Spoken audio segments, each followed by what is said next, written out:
C10 Talk, episode 188. Level Ride. From the up-down to the downtown to the all-around, Mr. James Cloke. We'll say to you, we've got a lot more features. We've got the live feeds on the screen. We've got the Wi-Fi backup, the registration. What we think is a much better customer service as far as helping, guiding in installs and things like that in troubleshooting. But one of the things we pride ourselves on with the ECU that we developed is since we released this ECU in 2014, we've not had to replace a single one. Damn, son. C10 Nation, is your chassis wiring old and brittle? Does your underdash look like a rat's nest? Well, Painless has a chassis harness for you. Painlessperformance.com. That's painlessperformance.com. Whether you're looking to replace your original steering, update those old brakes, or improve your suspension and handling, Classic Performance Products has got your classic truck covered. You can save 10% by using code C10 Talk at checkout. 10%. ClassicPerform.com. If you're like me and you want the best possible products for your build, Mar-K Quality Parts has you covered. From side moldings to bedwood and so much more. Mar-K.com, and follow them on Instagram too. Hey guys, it's time to upgrade your stock lighting on your classic truck for increased visibility and safety. Think United Pacific. And by using code C10 Talk 15, you'll save 15%. UPCarparts.com. Save 15% by using code C10 Talk 15. Let me tell you what Melbourne Post is packing right here. I've got 411 posi track out back, 750 double pumper, Edelbrock intake, scored over 30, 11-1 pop-up pistons, turbojet, 390 horsepower. We're talking some bucking muscle. What does that do? Does that blow your mind? That just happened. Welcome to C10 Talk, your C10 truck podcast. And now I have a chance to be the best, maybe the best in the world. My old man, he's a television repairman. Got the ultimate set of tools. I can fix it. I said I got 50 cents in that jukebox, and all I can hear is your mouth flapping. You hear that? Here's your host, Ronnie Wetch.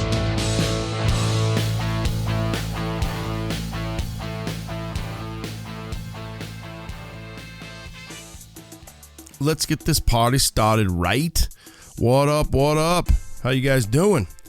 Part 2 of our 3-part series, Air Management, with Mr. James Cloke on this one, coming out of Australia. Now he's here in the States, lives in Vegas, and you'll hear all about that. So, part 2, here we go. Hopefully you guys had a great weekend. Looks like the boys, the girls, the fellas out in the Southeastern Truck Nationals out in Tennessee had a great weekend. Over 1,000 trucks, and that's amazing. And that's why Mr. Brian Ashley always does tell us it's the biggest show, C10 perspective, east of the Mississippi. So congrats to all those guys, everybody that went out there. Looks like you guys had a great time. All the winners, we do get behind a few awards on that. It's kind of fun to sponsor and help out on that, especially going back. I think we've been doing that for about 5-6 years now, and that thing's really grown. This was the 10th annual, so congrats to everybody that made it out there. Looks like you guys had a great time. Now, the fellas over at UBT, United by Trucks, Robbie and the crew, they were out there. They're at the show. That means that there's going to be a cool video, so you can get on YouTube and check out United by Trucks. I had reached out to Robbie and said, hey, if you want, send me some of the audio, and I'll put it together in a show. So I anticipate that coming probably soon here, maybe even before I drop the Ride Tech episode. It might just be kind of a United by Trucks Southeastern Truck Nationals bonus that you guys can listen to, and then you want to go over to the YouTube and check it out, you can over there at United by Trucks. So something that we're looking at trying to do. We'll see if it works, and I'll let you know. And I think it's cool that we can have guys that are out and about at shows kind of field reporting and then get it back to me, and I can put it into a show for you guys. That's the plan. We'll see how it goes. Over on OBS Talk, if you guys follow TV, Iron Resurrection, you've got Short Dog, Shorty from Shorty's Custom Paint. Mark Oya sat down with him, episode 17, and that's on OBS Talk. Shorty is hilarious. So the episode is funny. some of the stuff that he says, I know he's not even trying to be funny, and it just comes out short dog. So if you know who Shorty is and you want to check up and kind of listen to some of the stuff that he's got, how he got his name, how he got into TV, how he got into painting, how he got into all that, OBS Talk episode 17. So you could see there's a few little changes. I got Robbie over there in Tennessee. I'm going to have him kick over the audio. I got Mark Oya. I got Travis Nowak helping out with OBS Talk. Well, yesterday we dropped F100 Talk. Now, what that is that's the F100 Nation podcast.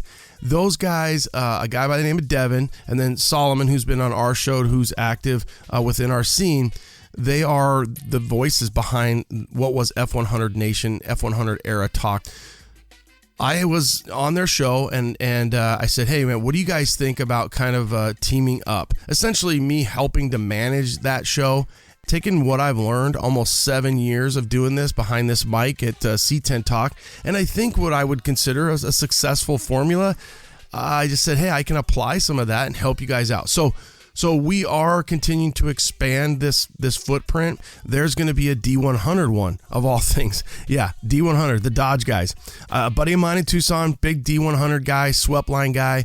I was like, dude, if you want to jump on board, you want to get behind the mic, you want to interview some people, let me know. So we'll see how it goes. But in my mind, what we've created or what we're going to continue to create, I hope will actually help in that we can bring more people together and from sponsorship, from the media perspective, and pushing things out from the automotive format. So that's kind of the goal right now. But just so you guys know, I do not see anything changing from C10 Talk. That's not my plan at all. I'm the man behind the mic here. You know, this is my passion. I love where I'm at, but you know, I'm going to help other guys out, and we're going to expand this thing.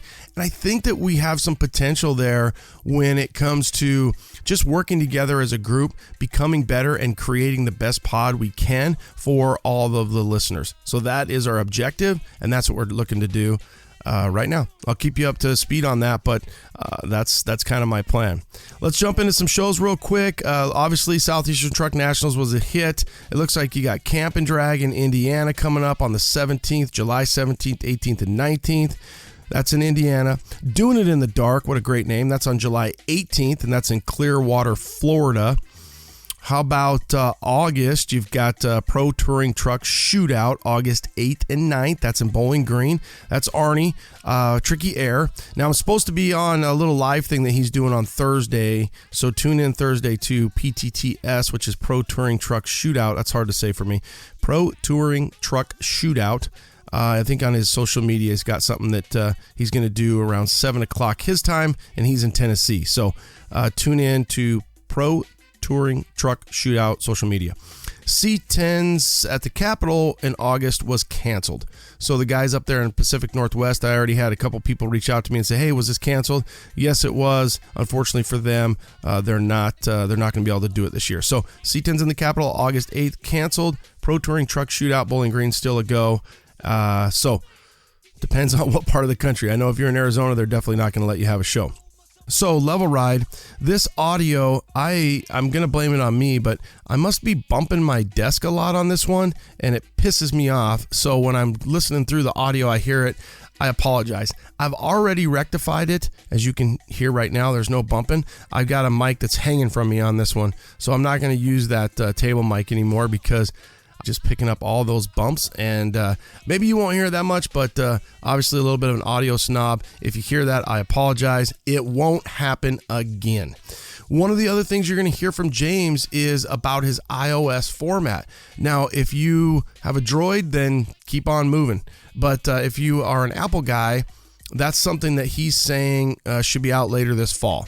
So right now, if you have the Level Ride, you need a controller, you need to buy, essentially, I think he's got some Samsung phones, and that's what you use for your controller until he gets that iOS format. And then when he does, you'll be able to use your iPhone for a controller. So that'll be the next phase for James and Level Ride, and we'll see how that goes. He's telling me a few months, so look for that later this fall to be out. All right, let's go ahead and jump over to some reviews, and then I'll turn you loose onto James. Awesome show, 5 stars by Jay Braden. Love the show. It got me interested in buying my first C10. I just bought an 82. I love the information and the ideas I get from the podcast. Thank you, Jay Braden. 5 star, perfect. Thank you. Mission to 500. 5 stars. That's probably what I was trying to do. I think I was trying to get to 500 at that time. This is late 2019. By South End Riders for Life. Great podcast. I always enjoy listening while working in the garage or during my commute. I don't currently have a Chevy truck, but I do have a 65 Impala and a 70 Chevelle. But I do plan on purchasing an OBS to just play around with. Keep up the great content at South End Riders on IG. Dude, that is pretty sweet because, I mean, with a stable like that, a 65 Impala, a 70 Chevelle, and then he's going to have an OBS truck. Nice work. Thank you for leaving that review, and thank you for tuning in. Even though you don't have a truck, that's even cooler. 5 star, perfect. Thank you. One of my faves, 5 stars. I can't wait for a full-time OBS talk. Great job. He got his wish. So that's Lonnie Summer, 5 stars. And yeah, we've got OBS talk. So that just kind of shows you this is back in December. 5 star, perfect. Thank you. One more real quick. Podcast 5 stars by M. Dinino. I really enjoy listening to your pod and appreciate how you're developing more episodes related to the OBS scene. So yeah, this is definitely the OBS part where I had probably just dropped OBS talk or kind of told people about OBS talk and kind of got more into that. So those a lot of OBS reviews on that one. 5 star, perfect. Thank you. Thank you guys for doing that. Please continue to support that. I say we go for the drive for 600 now. I've got, scroll up here, 563. Yeah, we can do that. So get on iTunes and leave me a review. Okay, guys? All right. I appreciate it. I appreciate the support. If you have any questions, hit me up, Ronnie at C10 Talk. Remember to support those sponsors. The sponsors help us. They put me in this seat. They bring you this pod. And yeah, support those that support you guys. Have a great week. Hopefully you're digging the series. I'll be back with probably a special highlight from Southeastern Truck National via Robbie at UBT, and then part 3, which is going to be Darren at Ride Tech. I have not recorded that yet. I plan on recording that later this week. Darren from Ride Tech. All right, guys, stay safe out there. Thanks for all your support. Have a great week. Late. All right. C10 Nation, continuing along with our air management tripod series. I don't know what you want to call it, but I've been in the seat today. Hanging out. I got a little airlift under my belt, and now I'm honored to have you, James. I got Mr. James Cloke from Level Ride, and welcome to our little 3-part series, James. Thanks for taking the time to hang out with C10 Talk and the C10 Nation and my ugly mug, brother. Well, yeah, thanks for having me, Ronnie. I think it was our friend Brian that put you on to me, and I think it's good that we're having this conversation and going through all the different systems that are currently available. Let's refrain from using the word Brian put me on to you. Let's just, because his name is Grinder TV, let's just say that that's a joke, James. Let's say, Brian and you are amigos from back in the day. It sounds like he met you down in Australia. And when we were, I remember I was hanging out with my buddy Travis Bulgarian doing an OBS episode. And we were like, it was right at the peak of the elephant in the room, the big yellow elephant, yellow and black AccuAir elephant. And it was like, what the hell's going to happen? And I remember Brian saying, hey, there's more than just, what we thought was ride tech and airlift. And I'll be 100% honest with you. I did not know of Level Ride. So I'm assuming that my audience is going to be somewhat the same. And you guys are, you're going to get a lot of traction, especially with everything that's been going on lately. Yeah. I mean, obviously the social media side of it is quite large, and getting to shows and things like that. And we're sort of, most of the shows we have been doing have all been the West Coast, Vegas, sort of stuff. And we got across to Lone Star a couple of times, and people know us from that. But we haven't sort of travelled across the US, and it's hard to get that sort of traction in that without getting onto well-known social media pages like yours, and letting people talk to us and hear what we're about. Okay, so Tell us about Level Ride. Tell us about James and how James got into air management, and we'll break down a little bit of that, and then we'll kind of talk about what you offer, and then what's going to happen in the next few years with you guys. It's got to be exciting times. The world is not exciting right now, but for you to be in the States and running a company that I'm assuming you're having a good 2020 from a business perspective. Oh, yeah. 2020's definitely been a very good year so far. Okay. Would you say that you have seen a big change in the last few years, like let's say after April 2nd, or has it just been doing well considering that people are in their garages, they're looking for a different option, and they're finding Level Ride? And how are they finding Level Ride? A lot of it obviously is word of mouth. I think we'll find that I did spend quite a bit of time on the AccuAir owners page, especially when it first happened. We'd already had a conversion kit available for quite some time already. Our Level Ride system was essentially born around 2014 back in Australia. We were looking for different things within the management, things that I thought that were needed, and I decided to part ways. Back then, I was an AccuAir dealer from 2005 in Australia. We founded the business in 1999. Just a couple of years after our RideTech started.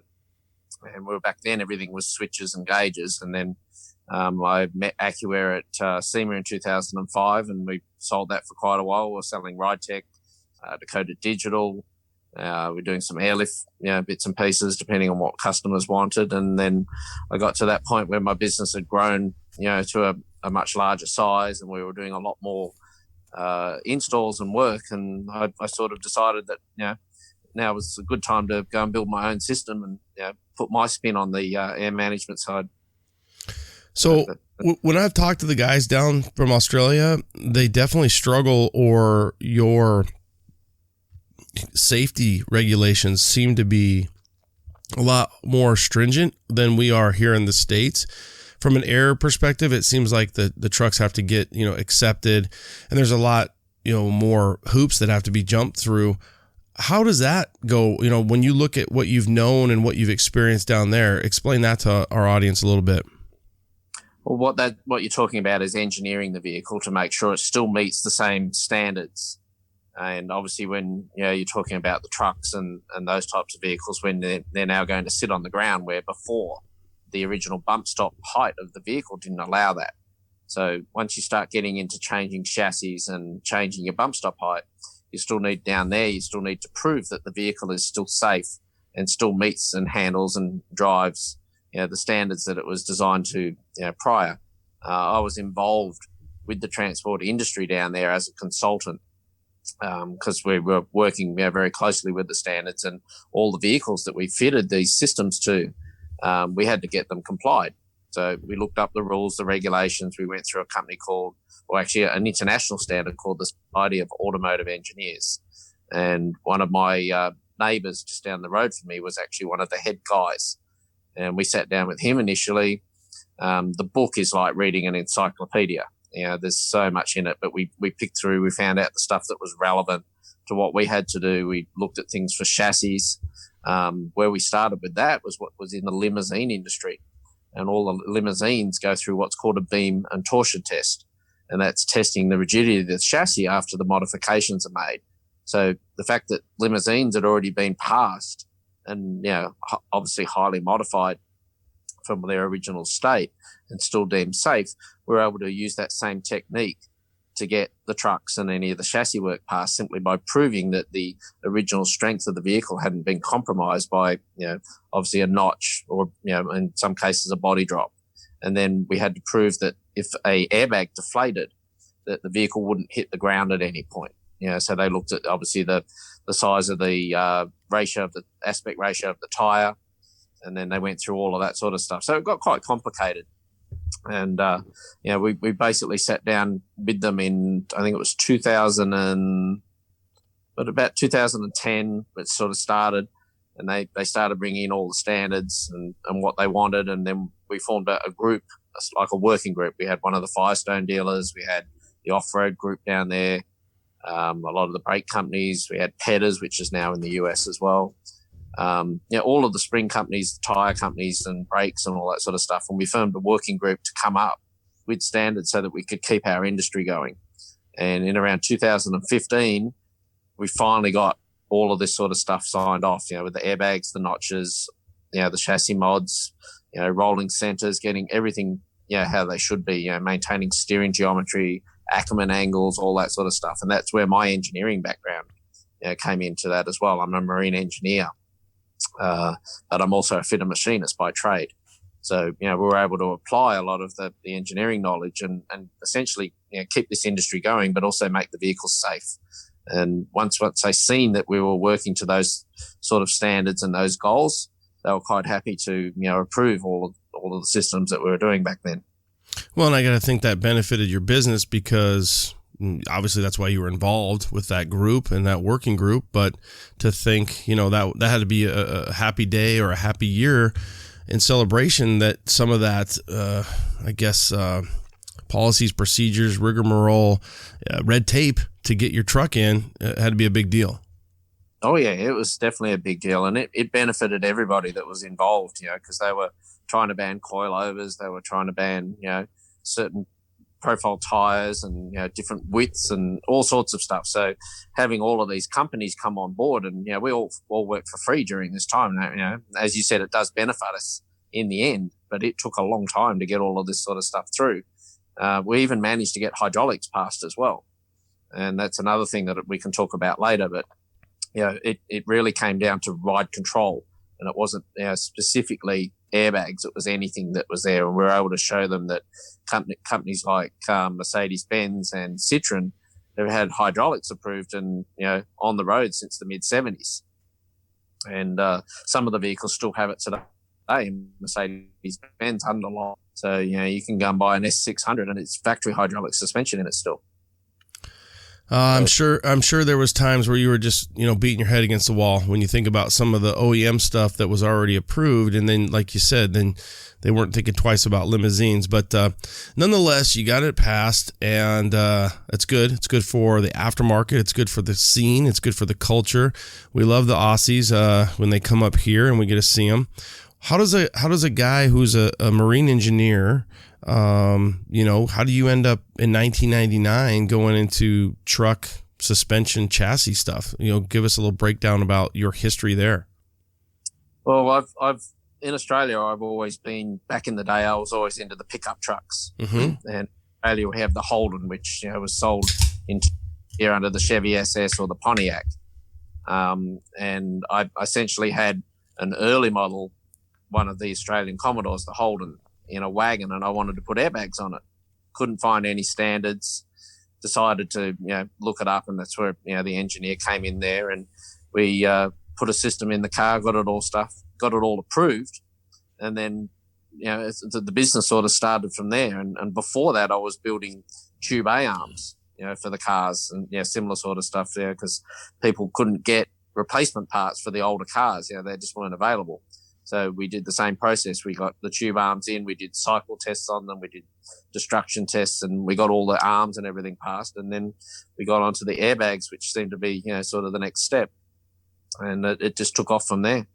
Were you creating and making the arms? Were you importing arms? Obviously in the States, there's plenty of places that were making arms. Or what was your process, or on that? Like, was that the beginning of your company, and you were essentially after reselling chassis components? Yeah, it started off as that, but it was for the Australian cars, cars that weren't sold here. Everybody could go and buy new parts for Impalas and different trucks and things like that. But the original Holdens, from the late 60s through to early 80s, there wasn't anything aftermarket available. And at the time, I was the only one making them. And now that's actually quite a big industry in Australia. And there's 3 companies now since I've left 3 years ago that are making a very good living out of selling those type of components. Okay. So then in 2005, you got into air management? No, in what was it, early 2000, okay. I started doing management, and that was when we got our first car approved under the guidelines. Back then they didn't have self-leveling. It was just they wanted a cutout off the e-brake so that you couldn't play with the switches while you're driving, and the vehicle had to be above the minimum ground clearance at all times, which in Australia is 100 millimetres or roughly 4 inches. So, they had all these rules and regulations that we still had to meet back then.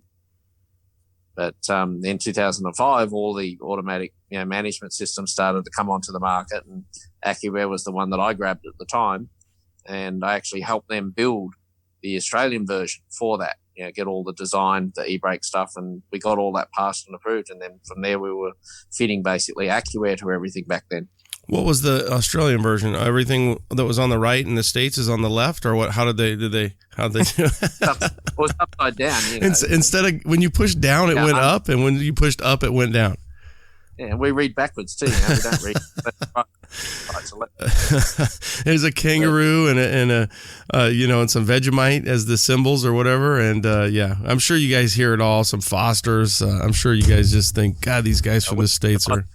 Don't even drink that. Yeah, I know. I've been told that you guys don't drink the Foster. So what was drastically different about like an AccuAir Australia? Just we had to have that lockout. So we had essentially a wire that we had to connect up to the e-brake, and you could only use the vehicle at the low setting or the air out setting once the e-brake was applied. And then when you release the e-brake, it had to automatically come back to the ride setting. And my system that I have now has all of that in it as well, so that it complies with the Australian rules still. I would think back then, truck guys being what they are and car guys, that it's like, okay, cool, it has it. Now I can just override it. Like I would think that guys would create a way to just unhook the e-brake. Oh, yeah, it was very easy to override. You could put a 3-position switch in there and put it so that went to ground, and then you could bypass it straight away.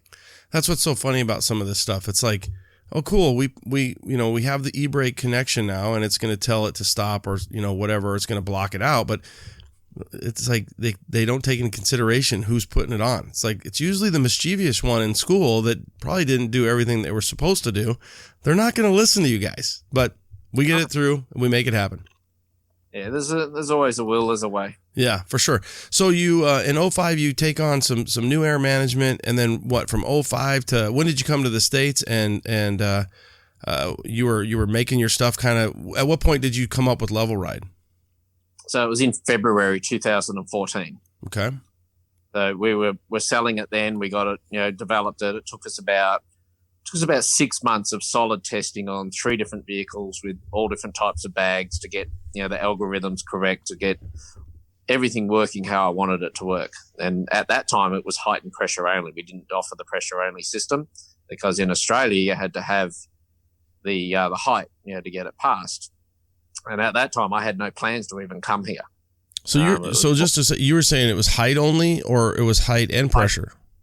Height and pressure. Okay, back then. And it still is now. Yeah. So what made you decide to do your own thing? I mean, you've got AccuAir, you've got accessibility to airlift, ride tech, whatever. What were you sitting there saying, James, I don't like this system, or I want to make this system better? What kind of prompted you to make your own system? I wanted it a lot more user friendly. We found that, leaving the system in automatic mode all the time, because it was a height-only system, it relied on the ground that you're on being level. So it couldn't deal with, in auto mode, it couldn't deal with the fact that the ground was unlevel. And we were finding that the vehicles were becoming cross-jacked, or we'd have to think ahead and leave it in manual mode, or they'd give it to his wife to drive, or the girlfriend to drive, or whatever, and they'd get stuck in a similar type of situation. And there was no real way that we could find to get around it. And a lot of the features that I've added to my system make the system so much more user friendly. But having the pressure there, we use that now to detect when the vehicle is on uneven ground. So it's still a height based system, but the pressure is there to get your spring rates correct when you set it up, but it's also there as a cross jacking measure, so that when you're on uneven ground, you'll see that the pressures will be high in the opposite corners and they'll be low there, and you can't detect that with just having height sensors. So by adding that feature to it, it became a lot more user-friendly, because the terrain sensing that's in our programming will kick in automatically and stop it actually making adjustments, and it'll come up on the screen and tell you that's the situation they're in. And by halting the adjustments, you can't get more out of shape. And it allows you to drive off, and then, it'll automatically reset itself after 10 seconds. So you got uneven terrain, and for the most part, let's say you're leaning to the right a little bit, you're going to have a higher pressure in left front, right rear.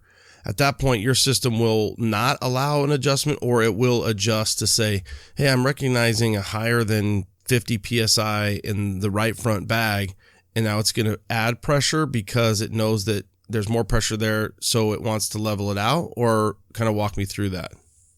So what it's doing is, it's, say for argument's sake, you've got your ride height and your pressures are 50 PSI all the way around.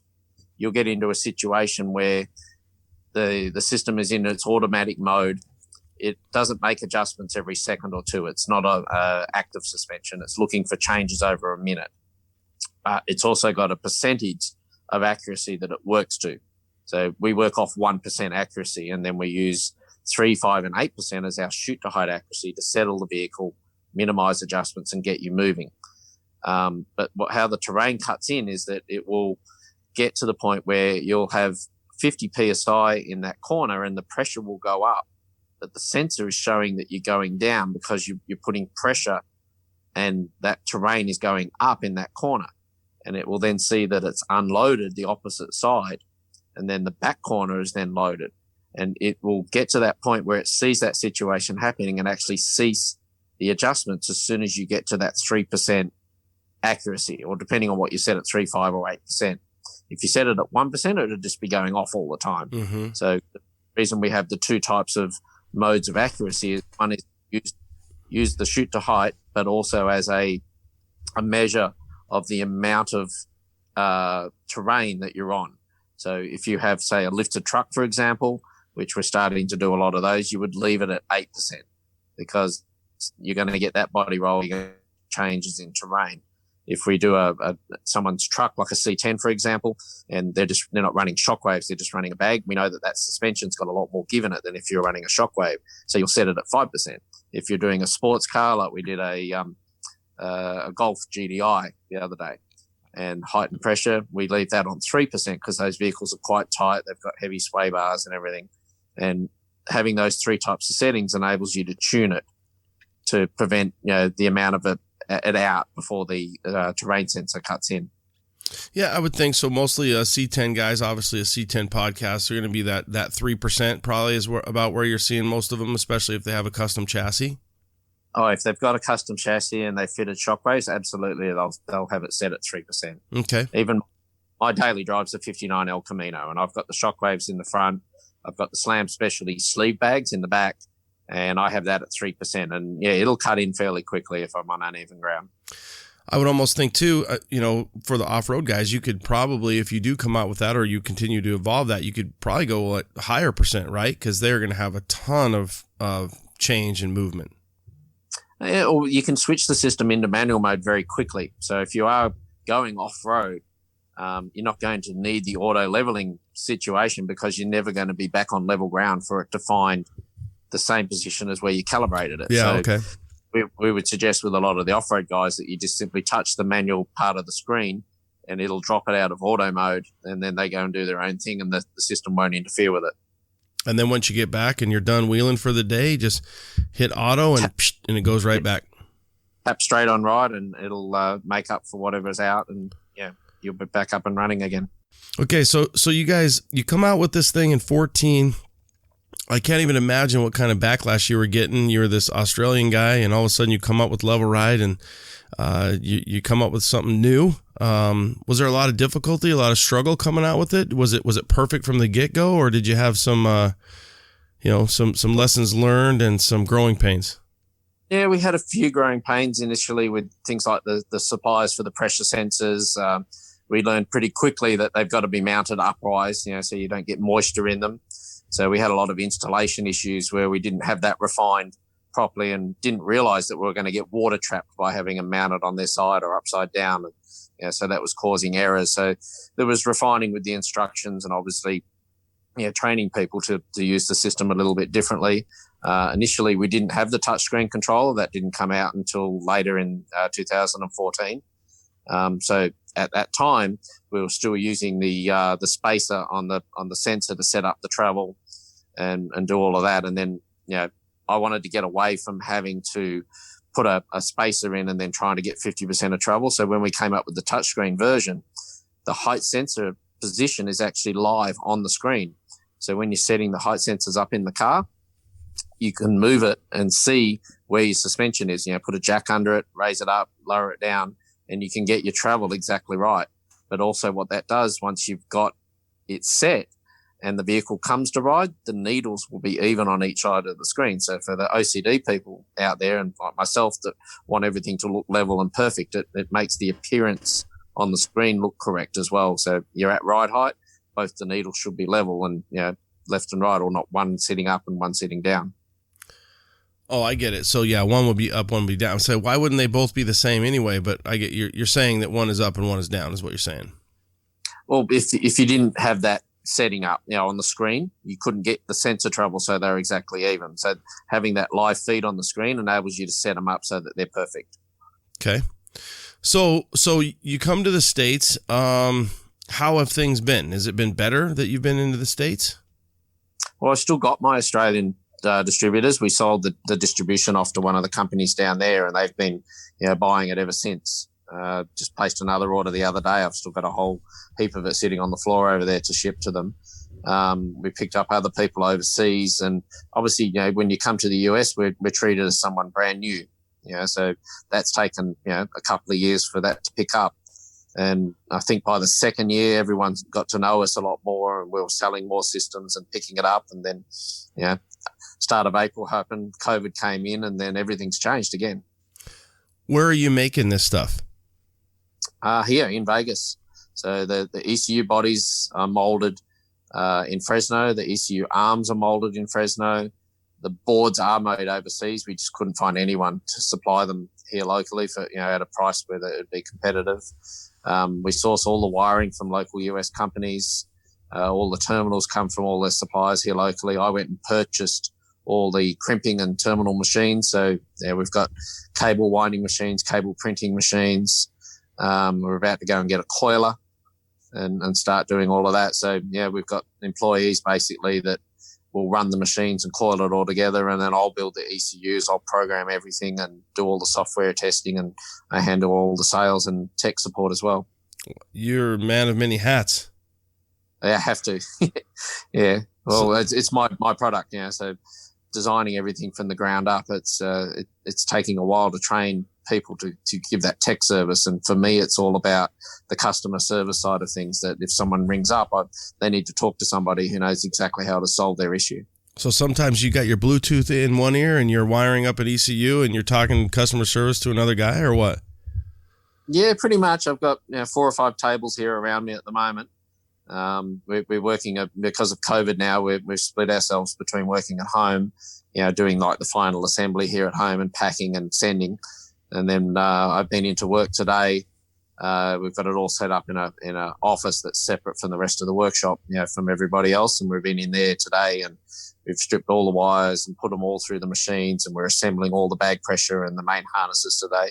We've probably knocked out 60 or 70 harnesses today already.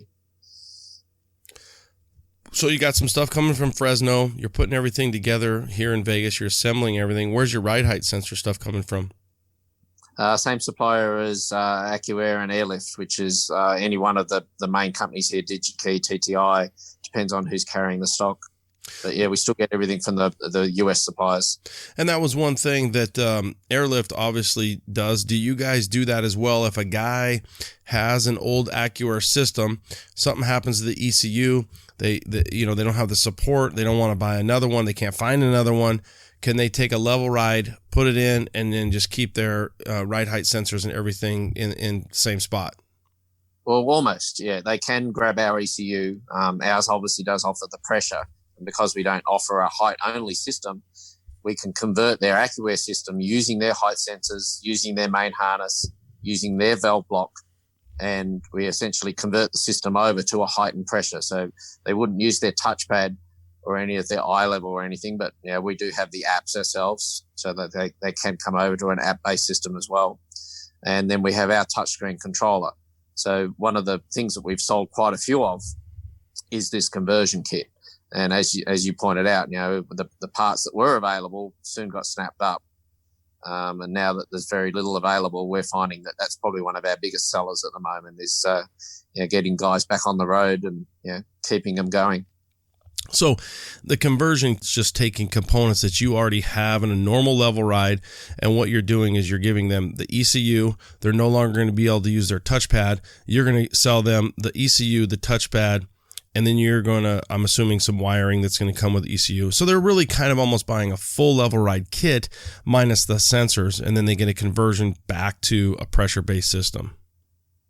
Well, no, it's a height and pressure. Well, no, both. They already have the height, but they're getting the addition of the pressure. Adding the pressure. And they can always, if they, say, for example, they break a height sensor, the ability with our system is that you can go into the configurations and just change it back to a pressure only. The calibration takes about 5 minutes, and you can use the pressure settings to get yourself back on the road until you can do some repairs or come up with a height sensor if you've broken one. So you've got that side. But there's a big difference in the cost. If you buy our app version conversion kit and just run it off your own phone, it's only $545. Where if you buy a full kit from us, which is height and pressure with everything in it, that's $1,045. So it's a significant saving by using the components that you already have. And you get to have a pressure based system. And you've got all that customer support. You've got a product where you can, if you need a spare, we're here. We're 20 years in the industry now. So tell me about your handheld device. So they can use an app, which is going to be their phone. They're going to download the Level Ride app, and they use just that, or they can use a handheld device, which I think is your handheld device. It's literally almost like a phone as well, correct? It is, yeah. It's actually made by a side manufacturer of Samsung, so we do have to import that. So what we did is, you go to McDonald's, you go to most of these, fast food chains, and you'll see that everything's on a touch screen. And that's essentially a screen or a computer that's been set up in what they called kiosk mode. So what we did is we reprogrammed these phones, and we use the Bluetooth and the Wi-Fi that's in them. And we've set them up so that when it turns on, it starts up in kiosk mode. So you've got the app there ready to use. It connects by Bluetooth. And then the registration is done by Wi-Fi. It'll prompt you to connect to your home Wi-Fi. You fill in all your details, your vehicle and what it is. You register it, and then you can set it up. But you've also got the option to skip the registration as well if you don't want to do that. So we're not forcing you to give us all your details, but it also helps later on if you need tech support, because having the Wi-Fi connected and running the calibration, it will send a log of that vehicle up to our server we created. It'll tell us, one, that you successfully installed the vehicle, and then at any point that you need tech support, we can go and look at your file on that vehicle that you've registered. And if you are still having a drama or you can't work out what's going wrong, but it still connects to the Wi-Fi, you can send a log by tapping on our settings screen, and it will send the last 3 minutes, and we can then compare that to what you've got now, and we can say, oh, well, the sensor's moved, or this bag pressure sensor's not reading. And if it's not an installation error and it's a mechanical error of the sensor, we'll just simply send you another one. You don't need to send it back because we've been able to diagnose it over the internet.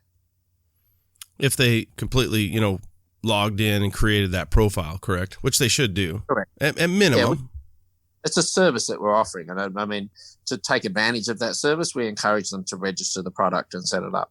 Okay, so you've seen a lot of guys do that, which is cool. Now, do you offer, both AccuAir started this to do this, and Airlift is doing this? You kind of have that, you get in a little cheaper, then you upgrade to height sensors, so on and so forth, or you just like, hey, we've got the whole package. You get the whole package. If I'm just buying Level Ride for the first time and I don't have AccuAir, I don't have anything. I was saying, James, I'm meeting you at the show. We're at Dino's Chevy Only Get Down. And I said, James, how the hell are you? I've got a 1977 Blazer I'm going to be building here, and I want to put it on Ride Air Management.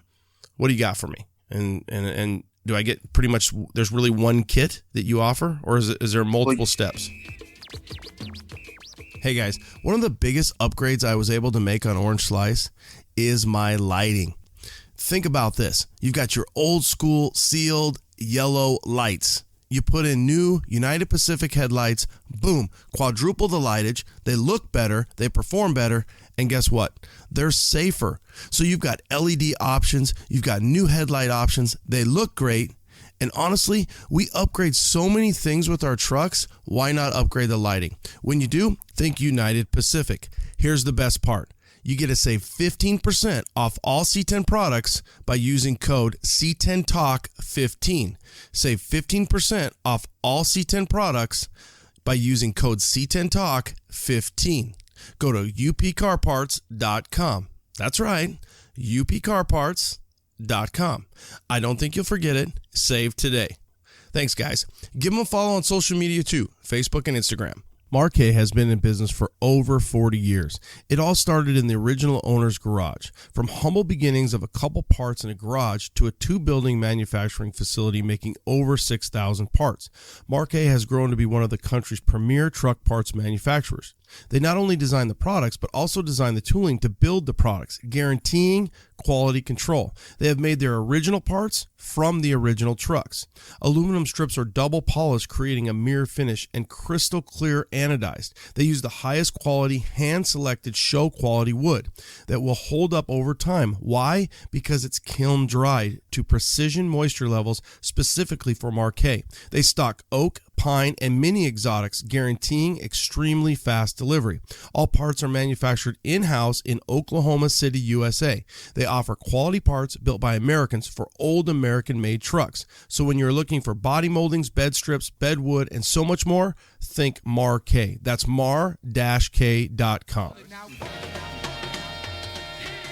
What do you got for me? And do I get pretty much, there's really one kit that you offer, or is there multiple steps? There's multiple steps, and you can do it.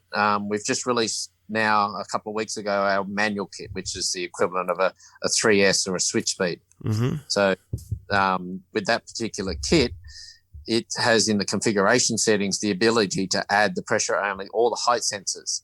So you don't need to change that ECU. If you want to do it in stages, we sell that in an app-only version for just $295. So that's really kind of, sorry to interrupt you, but I just did my airlift interview, and so the 3S is in the entry level. So you're saying, hey, you can get in with Level Ride entry level, under $300. You're getting a kind of a valve body, I guess. You're getting an ECU that's distributing. Oh, with 3S, you're getting a valve body. With us, it's just the management side. So you can use any manifold you like. Okay. So you're not getting a manifold. You're going to buy a manifold. Yes. Okay. And then, but with that management, you are able to upgrade to the pressure, then the height. Yeah. And the total cost would be no more than if you bought the whole system outright. So it's not like a carton of beer where you go and buy a 6-pack. You buy 4 6-packs, it costs you more than if you just bought the whole carton. With us, we only add the difference in the price between the kits. Okay. So $295 for an app version of manual, $560 for a pressure-only version in total, and $1,045 for an app version for height and pressure. And if you want to add our controller to any of those kits, it's $150 for the controller. So total $1,200 for the whole system minus tank and compressors and manifold. Yep. Okay. So why do you not have a manifold? Why have you not come out with your own Level Ride manifold? Well, we wanted to partner on the manifolds. We looked at how many people were selling manifolds, mm-hmm. and we cost effective to go and buy all the parts and have it made and just have something that's similar to everybody else. Or should we make our product available to use any manifold that you like? So we've been dealing with Slam Specialties as a dealer now for 20 years. They have a manifold called the the SV8. It's got the cap on it, the ports and everything else. They put our cap on the manifold and we offer that. So that's basically, it takes all that manufacturing process out of it. We're using a US made product. I've used their manifolds for years, never had an issue with them. And we offer that manifold, to put in with the service. So they're $395 for the manifold. The only downside is they don't have gauge ports on them. So you do need adapters. But SLAM at the moment are going to do the next batch for me with gauge ports on them. So when you get if you want to get the manifold with it, it'll have all the ports and everything on it ready to go. Okay. That's coming out. Yeah, so that works out. So if they've got the level ride, you do have your own manifold. It's just somebody else's manifold, and so you're pretty much like every other American company, the grocery store where you buy a can of beans and it says this, but we all know who it's made by. So I mean, it's no different than, So that's actually smart when you think about the manifold being manufactured. It's already done. Why do I need to reinvent the wheel? It's there. So you guys are having Slam do it for $395. So $295 to get in if you want pressure only, $500 if you want height and pressure. So this is more of the tech part of it. They're going to get the tech, the programming. They're about $1,045. Controller's $150. Manifold's going to be about $400, and then you need to get your tank and your compressors. Yes, and we offer a complete package if you want one. If you want us to put a package together with a tank and dual compressors and the airline and the height and pressure and all that stuff, we can offer that as well. It's just that our forte is developing ride control. So we do that, and then if somebody needs all the rest of the components, we'll piece all that together from our other suppliers. Well, I like what you said. So I mean, you'll offer the whole package, but if you don't have the money and you want to kind of just little by little get what you can get, then you essentially can assemble the whole kit over time, and you've got what you need. And the big question comes whether or not you need the pressure and the height. Some guys are saying let me just say this. It doesn't matter some guys. It matters to each individual, whether they want the height, whether they want the pressure, or they want both. Yeah, it comes down to what sort of they want for the accuracy and the ride control. I mean, in a pressure-only system, you can get it reasonably close. If you're parking on reasonably level ground all the time and you cater for the fact that it's just you driving the vehicle, you can set the vehicle up, calibrate it with yourself in it, get a buddy to go around and measure the height for you and set your pressures based on the fact that you're going to be the person driving it most of the time. And that's obviously a $485 saving between a pressure only and a height and pressure kit. So and we sell a lot of it. It's a big seller for us. What's the number one seller that you have? The pressure only kit with the controller. Who's buying that system? Who's picking up the pressure only system? We're finding at the moment that the majority of our sales is coming from our dealers who are now dealing directly with the customers. So we've currently got about just under 30 shops that we sell to at the moment.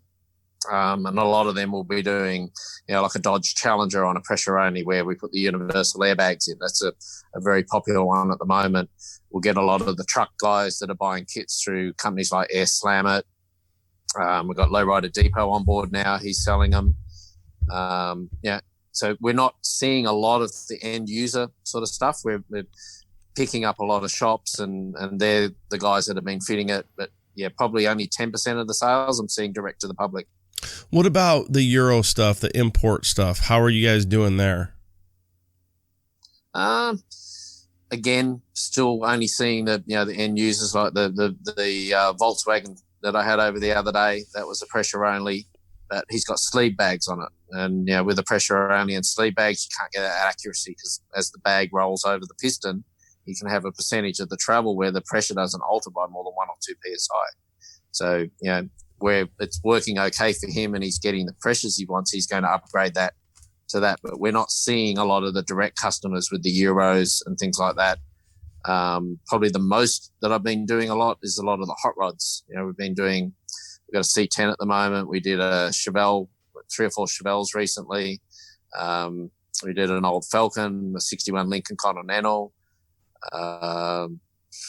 We do 3 or 4 lifted trucks at the moment. We've got some brand new F350s that are getting built. So, we're seeing that type of work here in Vegas, but outside of town, everything outside that we sell to the dealers, we're not getting a lot of that other than the customer will say, I love it. He'll send me a photo or a video of it and he'll follow us on Instagram and tell us it's all set up and done. Yeah, and I would think, too, your distributors, you would kind of get a little bit of an idea who's buying from you and what their end user is. A C10, a lifted truck. If you're selling to 4-wheel parts supply, then you assume it's going to be a lifted truck. So I just wonder, how you're diversifying through your distributors. Yeah, well, one thing I can do is I can log back into, if I've got it here, here we go. So this is my server that I'm logging into now, and it tells me all the end users. So currently people with Wi-Fi connected that I can see as 285 people here are logged in. So I can go across and I can scan through here and see there's a 2010 Chevy Tahoe, 51 Ford Shootbox, 2013 Dodge Ram, GMC 3500, another GMC Sierra, 62 Fairlane, Lincoln, 72 C10. This guy's just put down Chevy truck. I've got a Lexus here, a Sierra, a Cadillac, 55 Chevy truck, an Impala, 63 Coupe de Ville, 2016 Ram. There's some of my Australian customers there with their Falcons and their Ford Utes. So yeah, there's a real mix in here. Now there's a Mercedes-Benz here, a W109, an old classic that's in Germany, 59 Cadillac, VW GTI. So yeah, it's pretty mixed. There's one here the other day. It's a 2019 VW GTI as well. So yeah, as you can see, there's old, there's new, there's Euros, there's American trucks, classic cars, quite a mix. Yeah, very diversified. That's I would think only kind of helps you and lets you, that's got to be a satisfying thing to know, hey, we're selling to a little bit of everybody. And I mean, how powerful is that to log into your server and be like, hey, right now I have 250 people using our product. That's pretty cool. Yeah. Yeah, and that's it's been growing really fast. And I mean, these are just the active ones that I can see. Sure. People that left their Wi-Fi on. Mm-hmm. So it sounds like you do have a shop up in Vegas, in Henderson. You actually have a place where you do installs as well? No, we lease a spot off a hot rod shop called Nostalgia Hot Rods in Vegas. Mm-hmm. And we do all their airbag. We supply them all the airbag stuff, and we've trained all their staff to do the installs. And I find that I'm just so busy these days, I don't have time, essentially. So farming all that out allows me to concentrate on building stock and getting orders out and doing any development work that I need to do as well. So we've got, we've got 6 shops here in Vegas that do the fitting, and it could be anything from a hot rod shop to another guy that does, the Dodge Challengers and that sort of stuff, the lifted truck guys, and got another couple of hot rod shops and so on. But also another diverse market within Vegas itself. I don't really see why you don't have time. I mean, you act like you're developing, wiring, creating, marketing, selling. I don't know. You're kind of a slacker, James. I'm not understanding. I thought as an immigrant to this country, you would start to step it up. Yeah. I need to get into cloning, I think. I think that's my next. You and me both, dude. That's the problem. I need more time in the day. Well, that makes sense. So you've got a vast history. I'm at a show and I'm walking down and I'm telling you, I'm like, hey, James, again, back to that scenario. I've got a 77 K5 Blazer. Why should I buy Level Ride versus Sal's over here and Tom's over here? Why should the audience take a gamble on this new Australian guy? We'll say to you, we've got a lot more features. We've got the live feeds on the screen. We've got the Wi-Fi backup, the registration. What we think is a much better customer service as far as helping, guiding in installs and things like that in troubleshooting. But one of the things we pride ourselves on with the ECU that we developed is since we released this ECU in 2014, we've not had to replace a single one. The reliability that we've built into the jump start protection and someone accidentally grounds something out, or they have a compressor drive and their relay fuses or whatever, that's even got protection for the compressor drive. Like, we haven't had any of those components in the system fail since we released it. You've never had an ECU come back? Ever. Wow.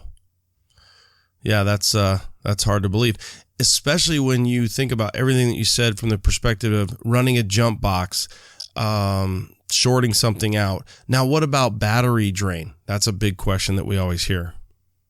So our system, when it's in what's called sleep mode, or even when the sleep mode is off, doesn't draw more than 0.06 of a volt at 12.6 volts. So as your voltage in your system will drop through, leakage through, something else that may be left on in your car, the sleep mode will recognize that the voltage has dropped. And once it gets to 11.5, it'll turn off altogether. So at 11.5, you're obviously not being able to maintain 12 volts. You've got something else in the system that's draining it. At 0.06 of an amp, that's less than what an LED draws. Okay, and what about startup then? Once it goes to sleep, once it recognizes it's under 11.6, it shuts itself off. What happens? Walk us through the startup. So you'll come back to your vehicle and you'll turn your key on. And if the vehicle doesn't have enough voltage and you go to connect, it automatically disconnects the compressors, because they're the things that are going to draw the most voltage and stop the vehicle from being able to be started. So if you'll be able to maintain somewhere between 11.5, 12 volts, it'll connect and say that you're connected, but it'll come up on the screen and say that you've got low voltage. But even if you jump start the vehicle, it won't damage the ECU at all. It's all the circuit protection is built into it, so it can handle any of those spikes. Okay, what about like what gauge are you running to that ECU? What kind of wire are you running? So we run a 20 AWG on a 10 amp fuse. Only a 10 amp. That's all you need. Yeah, as I said, the system is, we spent a lot of time working on the power management, and the whole idea was to keep the current draw down when it was inactive, but also a lot of the MOSFET drivers and the setups that we use for the valves and everything else are very low power. We're driving 10 watt coils up to 20 watt coils with the drivers, and we're still not seeing a more than 3.5 to 4 amp draw through the system while it's pushing all of those valves. That's a good sell. I like that part. Yeah. And it just had to be, I had to make it simple to use, but it also had to be set up in such a way that it was reliable. And we know that people don't drive their vehicles every day, and they could leave them in storage. They don't put a battery tender on the vehicle. So we didn't want something that was going to draw the battery down. So the power management was the thing that we spent the first 3 weeks just designing. And we hand built the first 10 ECUs by hand. And we'd put them all together, set them all up, and then we'd just leave them in different vehicles. They didn't have airbag suspension or anything on them, but they were hooked up in the vehicle just to see what the drain was and how it would work. And then once we figured out, the best way to set up the power management and everything else, we then went down and sat down and worked out all the code, to run our height and pressure and terrain sensing and all the other features that we've got. So you haven't had any ECUs come back. What have you had troubles kind of with since you started the company and you've, essentially modified, been through, fixed, and rectified? Essentially been the pressure sensors, realizing that even though most people believe that moisture will gather in the bottom of your tank, you'll still have suspended moisture in the air. So even if your if your pressure sensors are sitting above the tank, but you've got some moisture still in the air that you haven't been able to trap, if your pressure sensor is sitting upside down, it will take 2, 3, maybe 4 weeks, but it'll eventually get trapped inside that cavity inside the pressure sensor, and it'll stop the face of the sensor measuring the pressure. So they were failing basically because of an installation. And once we sorted that out and knew that that's what the cause was, we got an endoscope, we went down and had a look inside the pressure sensor, and we were able to see that that's what was gathering in there. And since we've had them mounted upright, we're not getting any problems. One of our guys that's had the longest install is the owner of Universal Air. He's had his Prius now for 3.5 years. We got them to set it up, set all the pressure sensors up, and he's used that for every day now. His wife uses it every day. He's got the same touchscreen controller that we supplied him 3.5 years ago. And when I ran into him at SEMA recently, he said it's the only system he's used where he hasn't had a single issue, and his wife's been able to use it without any problems either. So when you say the top of the tank, are you saying like the end cap of a tank, like a normal? I mean, I feel like I always put everything pressure sensor wise on an end cap, not on the top. Are you putting it on the top? Yeah, it can be on any part of the tank as long as the sensor itself is pointing upwards.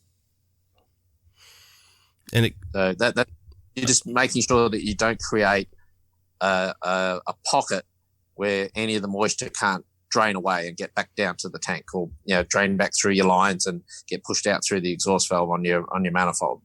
So I guess you could do a fitting then, right? You could do an elbow fitting, but for the most part, I feel like I just go straight into the side. Oh yeah, we supply the elbows, we supply inline T fittings and everything, so that if there is no option to mount them upright, we've got the T fittings and any of the other components so that you can successfully install it. Okay, sell me on pressure. Why do you like pressure so much? I'm actually not a huge fan of pressure only. I like the fact that if I align my car at a certain height, I want to be able to have someone in there, and I use my old Camino for karting stuff all the time. I upgraded the back axle in, I put a 1/2-ton axle in it, modified the chassis, and I regularly pick up 600-700 pounds of stuff in the back of it and cart it around. And if you have a pressure only, you're not going to be able to get back to your ride height with all those different changes in load. The pressure only was merely to satisfy the market. People didn't use their vehicle like I use it, and they said, well, I don't put anything back, it's a show car, and I just take it to car shows, and I don't want to set up height sensors. So the pressure only suits that particular part of the market, and that could be anything from trucks to the list of vehicles that I read off before. But for me, the height and pressure is key, because not only will your height always be spot on, your fender clearances will be good, your ground clearance will be where it needs to be. You'll end up with much better handling, because your spring rates will have the right amount of pressure in them to keep the car level. And if you add somebody else to the vehicle, it'll automatically cater for that immediately within the first minute. So the vehicle's level, it's catered for that person on the other side, and it will keep the spring rates fairly even as well. Do you find I feel like twofold, a double-sided, double stamp, triple stamp question here. Do you find that people go pressure and not ride height sensors because of the intimidation or the install, and they don't want to deal with that, or cost? Yep. First thing, they find setting up height sensors quite intimidating, and it really comes down to the skill levels. I mean, most people can do basic wiring, they can set up a tank, they can run it and everything, but when it comes to the point where you've got to drill and tap a hole, or you've got to set up a bracket, and it becomes more of a higher skill level, to do this part of the install. And we've got a lot of videos on our YouTube channel that go through how to mount the sensors and how to do it, but you obviously need more tools to do that. It's not a simple case of getting some double-sided tape and putting it on the chassis and hoping that you've got it right. They've got to be solid mounted and set up correctly. You've got to get your travel right, and some people are just happy just to have the pressure only and run around like that. They're not looking for that, accuracy of having a height and pressure system. Have you guys done anything different after the sensors for like the arms, your height sensor arms? Like, for example, Airlift put they've got a little kind of a bend in theirs. They were a little kink. Yeah. We do. That slims the profile down a little and allows you to, not have the height of the rod sticking out. I think their sensor has 3 positions that you can mount the holes in it. We've got 5 on ours, so it'll go from 1 1/8 inch travel on the inside hole to 4.75 inches on the outside hole. You've also got the offset, but we can index our sensor as well. But we've got a single screw on ours, so it's actually locked in on a taper on the center hub on the arm. But you can index it any way you like, so you can have any 4 positions on it. And then we've put a small piece on the boss sticking out to show where the center of the travel is, and that'll always be pointing towards the connector plug. So even when you index it, if you accidentally move it or rotate it, you can get it back into the center point of travel. Index your arm, single screw, put it back on, and you can set the sensor up, at either upside down or at 90 degrees or 180 degrees round, depending on what clearances you've got to fit it. So I think you broke up just right at the right at the right point, but you do have, your arms are not straight. They do have a little bend to them. They do. Okay. Yep. Okay. And the 4-wheel drive guys are probably going to use a longer arm, I assume, or are they setting it up? Or are they using ride height versus pressure? Yeah. All of the 4-wheel drive guys are using the ride height. Mm-hmm. We do a lot of kits where they're using the long trailing arms, front and rear, so they're a live axle type setup. And because we break the segments of the sensor down, we break it up into 1,200 segments. So even if they've got their arm set at 4.5 inches of travel, for argument's sake, and they have that going up and down, that's enough that we can get that vehicle as a lifted truck with, say, a 16-inch lift. We can still get 1/4 inch accuracy using that breakdown of segments. So we can go plus or minus 20 out of 1,200 on that 1% accuracy that we were talking about before to get them where they need to be all the time. And we can do that just by picking up the first 4.5 inches of travel where the trailing arm attaches to the frame. Because of geometry, and it changes so much as you go out, you're getting that higher. So with 4.5 close to, let's say, like a cross member, a rear trailing arm cross member, you're saying at 4.5 inches, because, 6 feet down the road, 4.5 inches maximizes, they're getting that height, I assume. Yeah. So we're measuring 4.5 inches, but at the wheel it's 16 inches. Yeah. So because we break that 16 inches of travel into 1,200 segments, we can get the accuracy we need to through that 4.5 inches that we're measuring. Okay. How many positions on the hand controller? Preset. So you've got air out, which will hold the valves open for 10 to 15 seconds, and then it'll turn off. You've got your low setting, ride setting, and your lift setting. So 4. And you've got a voice control. So what we did is in the Android app, they have Google has a voice control package that you can purchase. So we bought that in, and we put a synthesizer in so that it can recognize your voice. And then instead of using OK Google, which is an Android-based command, instead of Hey Siri, this will pick up and you'll say, OK, level ride. It'll come back, say, what do you want me to do? It'll then have a short break, and you'll hear a chime, and then you'll say air out, low, ride, or lift, and it'll go to those settings by voice command. Does it say, what do you want me to do? It says, get off my back. Get off my back, Jack. How much does that cost? Hey guys, I have Andrew from Painless on. Andrew, our guys are thinking about rewiring their truck. Why should they choose Painless Performance? Well, Ronnie, we've been doing it 30 years now. We're American made, American proud. We have unmatched tech support. You'll get one of our guys right here in Fort Worth, Texas, if you have a call. And, our installation manual is full color and covers everything you need to know. You guys offer a ton of different varieties. Break that down a little bit for us. Yeah, so we cover everything from 63 to 87, specific C10 harnesses. It'll be, a little more plug and play for kind of a stock or lightly modified truck. But then for those real radical, smooth firewall, air ride, crazy builds, we have the Pro Series. It'll have all the connectors, terminals, everything you need, but you can custom fit it, hide the wiring, and build it to your build. There you go, guys. You get rid of that 40-plus-year-old wiring. You get easy-to-read printed wiring. PainlessPerformance.com. They've got you covered if you want to go OG Classic or if you want to go something customized. Thanks, Andrew. PainlessPerformance.com. Hey, guys. I've got Kathy White, Classic Performance Products, CPP on the line. Kathy, how's it going? Hey, Ronnie. What's up? What's up? What's new? We've got a ton of things for the C10 community. First things first, our 2.5-inch Extreme X10 drop spindle. So we've upgraded the current modular spindle to modern technology. This new X10 spindle is a one-piece forged, but it utilizes strong, modern, bolt-in, internally sealed bearing hub assembly. So it's low maintenance. It doesn't move the wheels out, and you can use big brakes from us or any aftermarket big brakes out there in the market. That's awesome. What else is new? So we have actually gone back and redesigned our aluminum fuel tanks. As you know, our fuel tanks are the thickest, strongest, and largest capacity in the industry. But now you can actually use the same tank for either a carbureted or a fuel injection application. 63 to 72, it's 20 gallons. And for 73 and newer, 22-gallon capacity. How about that coilover kit? You guys must be killing it with that thing.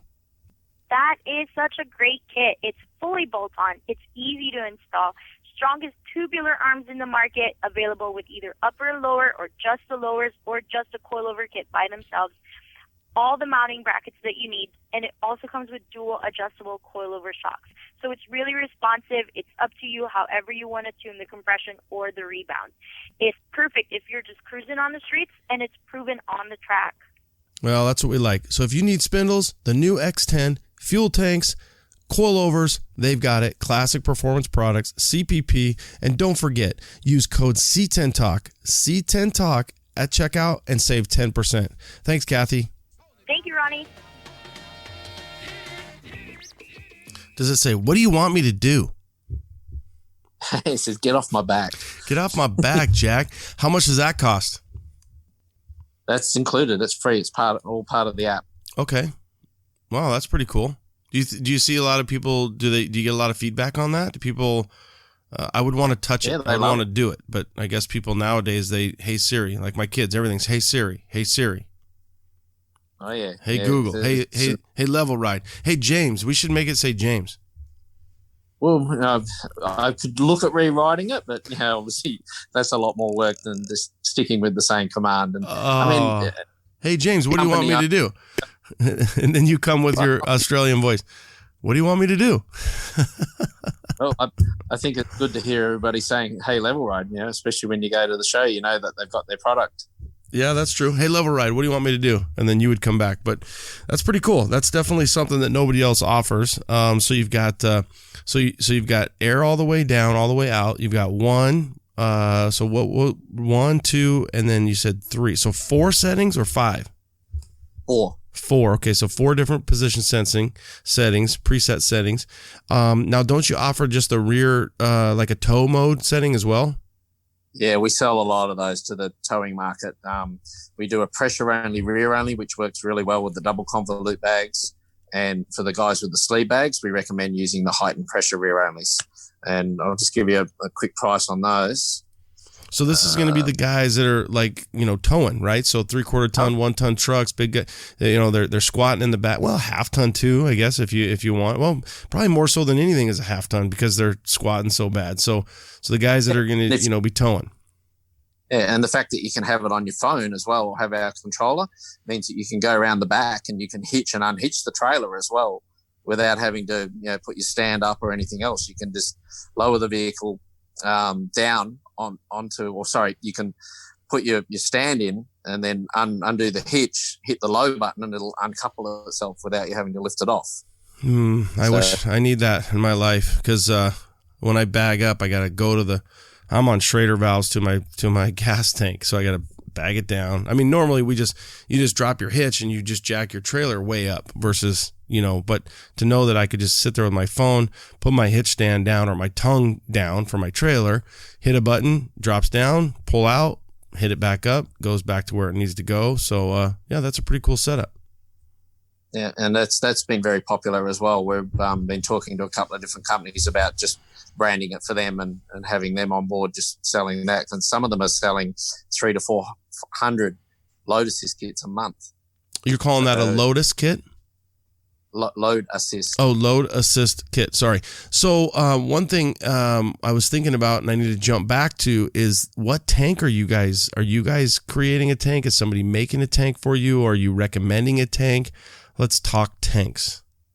Well, I've been using the Hoosier tank for quite a long time.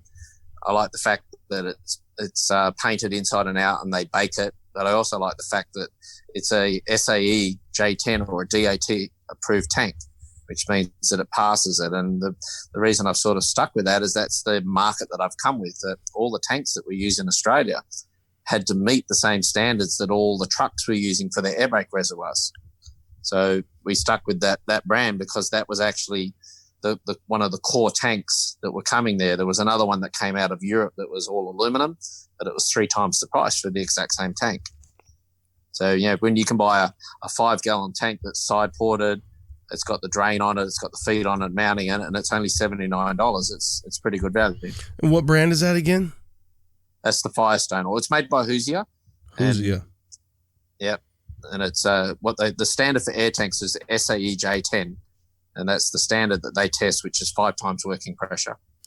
I think the deal is with the steel tank or the metal tank, and it sounds like it's baked, so powder coated, I assume, is that just that over time, like you said, with your pressure sensor, is that it starts to corrode, it starts to rust, and it starts to create leaks and holes. So that's why, everybody has not everybody, but people are looking to better tanks, aluminum style tanks.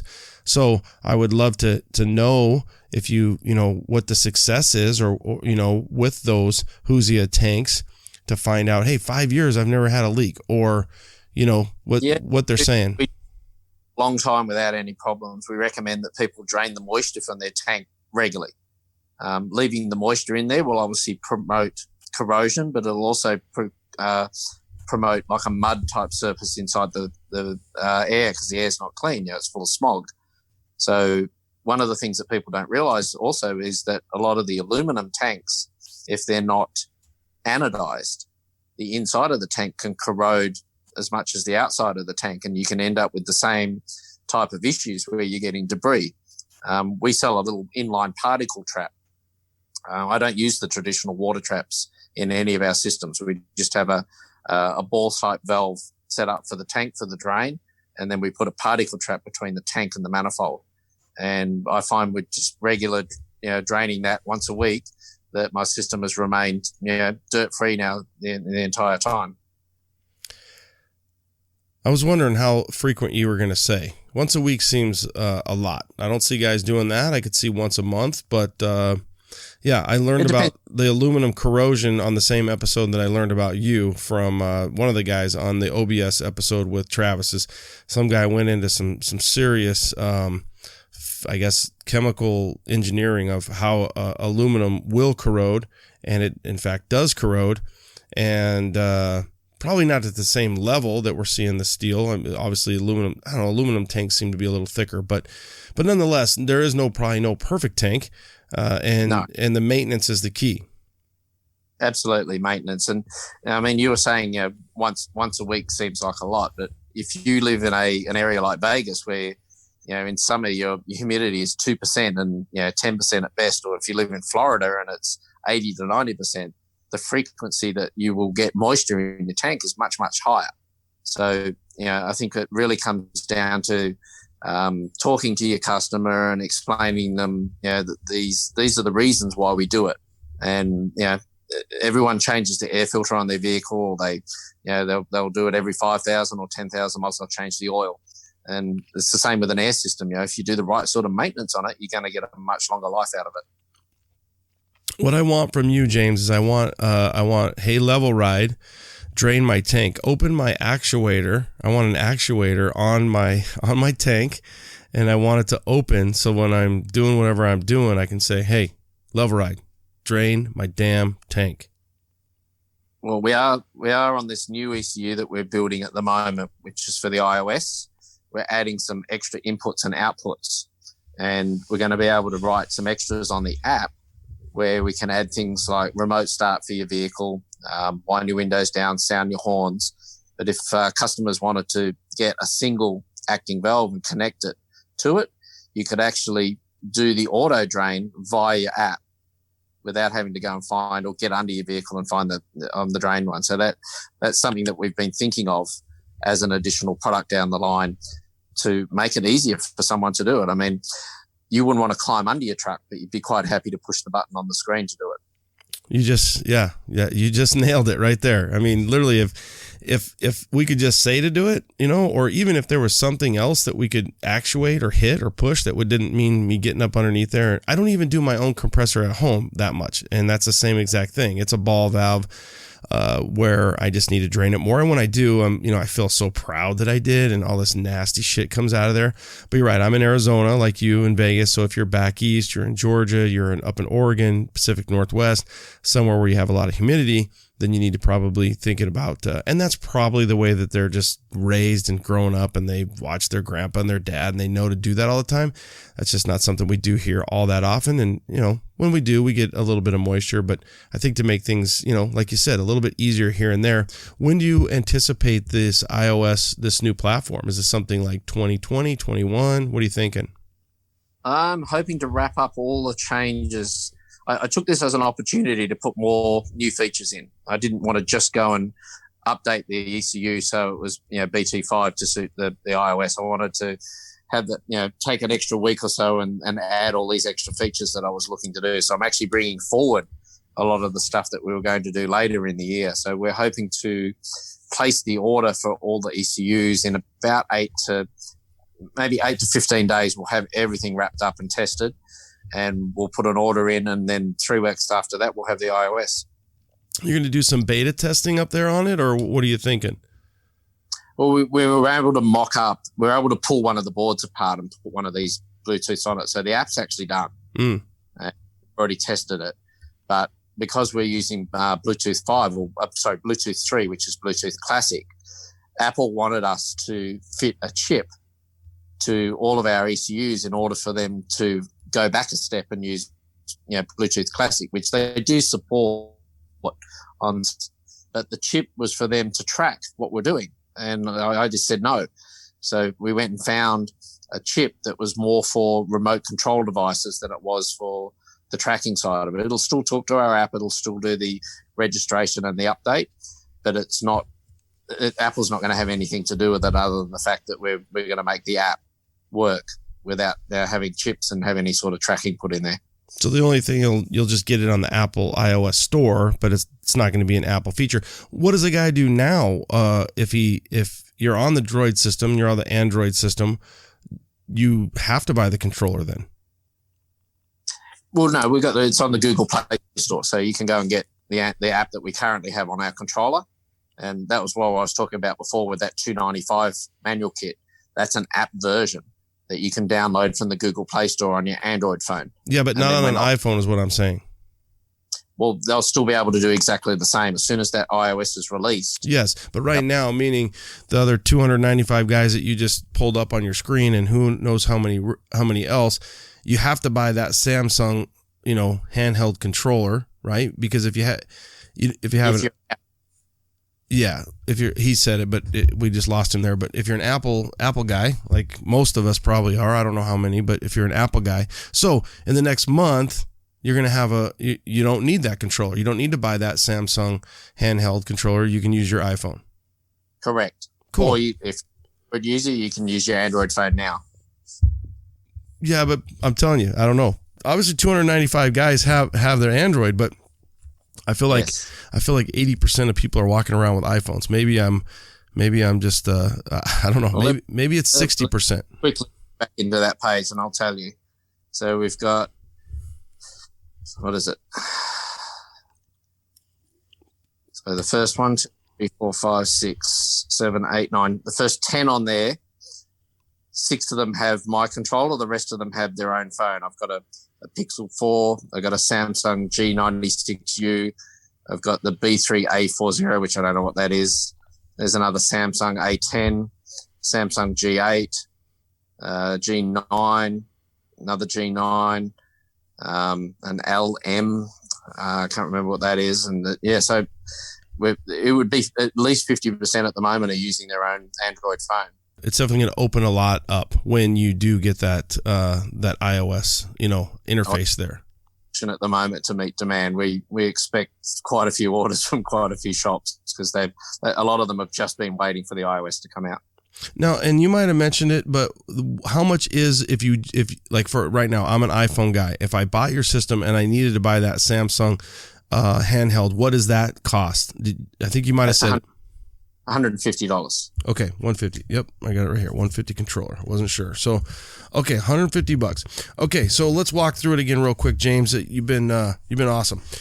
$295 gets you in the door. You got to get that Slam Specialty manifold. $395. If you want the pressure-based system, $560, especially for the AccuAir guys. If you're looking to convert over, and then you've got your ride height stuff already. You got the manifold, you got the controller, $150. If you want the big package, which is going to be height and pressure, you're just over $1,000, and you're using that Husia tank, $80 tank. So really, at the end of the day, once you factor in everything, you're probably going to be $15,000 to $2,000. So you're kind of like where most guys are. If you want height, if you don't want height sensors, then you're going to, be about $1,500 versus $2,000, depending on everything. Are you pushing Viair compressors? Do you have a compressor that you like? We buy a pallet at a time of the 444Cs in the dual packs. Mm-hmm. So the control package that we offer has the height and pressure with the controller, has the 5-gallon Husia tank, has a 60-foot roll of 3A DOT airline, has the wiring harness for the compressors, including the relays, the circuit breakers, the manifold, the Slam Specialties manifold with our name on it, has the particle trap, all the hardware to mount the tank and everything, and we sell that retail for $2,200 with everything as a complete control package. So they get all the bells and whistles for $2,200, and in a month they're going to have the availability if they want to just use their phone. Yep. If they have an iPhone right now, you can use a Droid. Okay. Yeah. So if you didn't want to spend $2,200, you'd spend $2,050, and you would have the app version in either iOS or Android, and take another $485 off that if you just want to do pressure only. Yeah. Perfect. Looking through all your other little notes or your features that you offer, the one thing we haven't really hit was you got up to 100-foot Bluetooth range, so you could be 100 feet away and you can make your truck or car go up and down. Mm-hmm.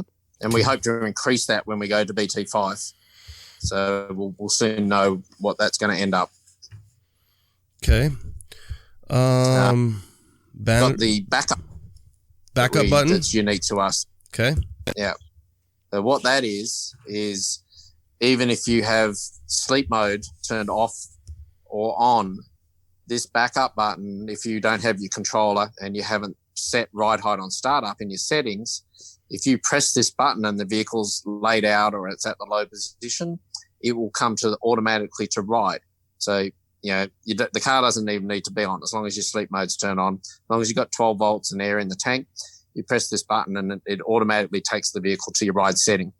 If you're using it for valet or just for general driving, say you don't want to reach for your phone or you don't want to reach for our controller, you're coming to, and your ride setting is fairly low. You might be running 3 inches, 2 inches off the ground on your ride setting, and you come to a driveway or you want to turn into the gas station and you've got to get up. If you're already at ride and you tap this button, the backup button, it'll take you to the lift setting. So it's instant without having to look for something. And I've got mine mounted inside the ashtray. And then once you're in there, if you want to go back down, you hit the button again and it takes you back to your ride setting. So you don't need to have that user input from the controller. You've got this accessory or the backup button to do that. And we find that a lot of people use that on a daily basis. I use it every day in the morning. I'll get into my car. I won't bother turning the controller on because I use the touchscreen controller that we supply in our kit. I'll just get in, I'll turn the key, I'll press the button, I go to ride height, and I'll go off while I'm waiting for the phone to boot up and connect back to my ECU, which is, once it's been paired originally, unless you walk out of range, you don't need to repair it. It'll auto-connect and go straight back and be up and running. Well, two things. I like that, but your 59 El Camino needs to be warmed up a little bit more. It sounds like you're just hauling ass to work. You're probably late because you got a meeting or something to program. So what does this little button look like? Is it discreet? Is it something that you can hide? Is it cute? Is it fancy? What's it look like? Only about 1/4 inches in diameter. It's a momentary button. You only need to drill a 1/4 inch hole to mount it. So, as long as you don't put it anywhere where your knee is going to hit it or something, somewhere where you can just reach it. I've got the El Camino, and I just drop the ashtray down, I hit the button, and I come straight up instantly to where I need to go. So if I'm hauling ass down the road, can I hit it and it'll go up to ride height? It will. There you go. Absolutely. That may be kind of fun. Maybe I skate along the road, and all of a sudden you need to lift it because you see potholes or there's a speed bump coming up. You don't have to try and figure out where your ride's sitting or play with the switches. You just tap this button and instantly you're straight up to ride. Okay, good. Now that brings me to another question. What are your settings on your tank? Do you have the standard 150, 175, 200 setting? Absolutely. So we start with the 150, which we turn on at 130 and off at 150. And then the 175 turns on at 140, off at 175. And then the 200 turns on at 160 and obviously off at 200. And then I think you said you're running 3/8 line. You can run whatever you like. Mm-hmm. I mean, and manifold from Slam Specialty comes with a cartridge fitting. Mm-hmm. But if you've got a threaded Boss manifold, you can run 1/4 inch lines, and it'll cater for that as well. Okay, but the kit comes with 3/8. If you order a control package from us and you want 3/8, that's what we'll supply. But if you want 1/4 because it's easier to run or whatever, we'll give you whatever you want. It's about $30 or $40 difference by the time you take the factor into the fittings for the bags and the T fittings and things like that. Okay. What about warranty? Warranty is the same warranty that you get from airlifts. It's the same limited lifetime warranty to the original user. As I said, we haven't had an ECU fail. The pressure sensors, if they're fitted correctly, we're seeing already over 4 years out of those. So we're quite happy to offer that limited lifetime warranty because most people will keep their classic vehicle or their daily drive for at least that long. What are you seeing in the growth since this is going on? You're new to the States, I got to imagine it's just really, it's a fun time for you. You're coming out with this iOS. You've been here for a few years now. Probably one of your biggest competitors is not one of your biggest competitors now. What's going to happen the next few years for Level Ride? What are you seeing? Because you're having a good time. What's going to happen in 2 years? Give me the 2-year mark, James. So we get up, we ramp the business up to meet demand, so that we don't have any lead times for when customers order stuff. It's on the shelf, it's ready to ship. So we're now going to move on, and we're going to be doing 24-volt hydraulics. We can already do hydraulics. It's already in the system. It's already been tested and done. I had a S600 Mercedes 2008, and to test it, I put a 4-dump system in it, and then I also had a single pump 8-dump manifold, and we ran it on 24 volts. We set the system up so it could calculate the pulses because we were running number 9 gears, which is quite fast, but we were able to control that just as accurately as we could with the air. So what we're doing in the hydraulic market now is we're now developing our own accumulators that will have a built-in shock absorber valve built into it, and we'll be able to control the pressure and rebound on the accumulators. But the size of the accumulators means that we can run onboard air and we won't need more than 200 PSI because we'll have that mechanical advantage with the larger accumulator over the hydraulics. You'll be able to set your own ride comfort depending on what you want, and the valve adjusting in the accumulator will be set as well, so you can have hard or firm and set that up. So that's where Level Ride's heading next, is we're going to start taking on the hydraulic market. I guess my question about that is, we got guys who are intimidated whether or not they want to put height sensors on, and then you throw all that in there, accumulators, and there's a lot more cost. So what does that setup offer you that just a standard air ride height and pressure doesn't? You've got your adjustable ride comfort with an airbag. Wherever you're at that volume of airbag, you would need to add accumulators to your airbag to increase your expansion of the air. So over with a hydraulic system, you'll be able to tune at a lower height a softer or harder ride that you couldn't do with airbags unless you've got a shockwave with a bag over shock. But for the traditional guys that have a shock that's mounted externally and they're running, say, a Slam SS6 or an SS7 bag or a 224 or 225 Firestone bag or anything like that, you're limited at whatever that bag is set at. So going to a hydraulic system and obviously adding cost, you're getting a much more tunable system, but we've got the ability to run 3,500 PSI. So by having such a high pressure range, you'll get a lot of vehicles where you can't get a big enough bag in there to max your suspension out at maximum height. So with the hydraulics and running a 2-inch diameter ram and having that amount of force available, we can make sure that you're able to max out your maximum lift on it, even when the vehicle is fully loaded. And having that more adjustability also means that we can do other vehicles that normally couldn't have been bagged. There's a lot of vehicles out there that you can't fit a bag in without major modifications. The lifted truck side of it, we've got a Dodge Ram 1500 that's got I think by the time we finish with it, I think it's a 24-inch lift that we're doing. And that's going to be on a telescopic ram system that we're doing with that one. That's going to be our test bed for the vehicle. We've got 30-inch rims for it. It's actually a short bed 1500 Ram with these huge wheels on it, but we're putting the telescopic rams in it, so we can go all the way up and all the way down and set that up. We've got to build the sliders for the front steering and everything, so we can keep the geometry and things like that. So we're doing a lot of the engineering side, but we see the lifted truck market actually being one of our biggest.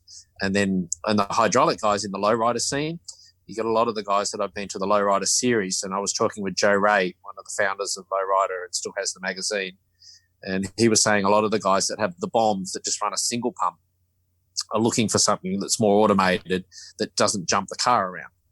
There's a local guy here in town, a guy called Ron from Black Magic Hydraulics. He started building his own pumps. So instead of running number 9 gears, which are fast, he does number 12s.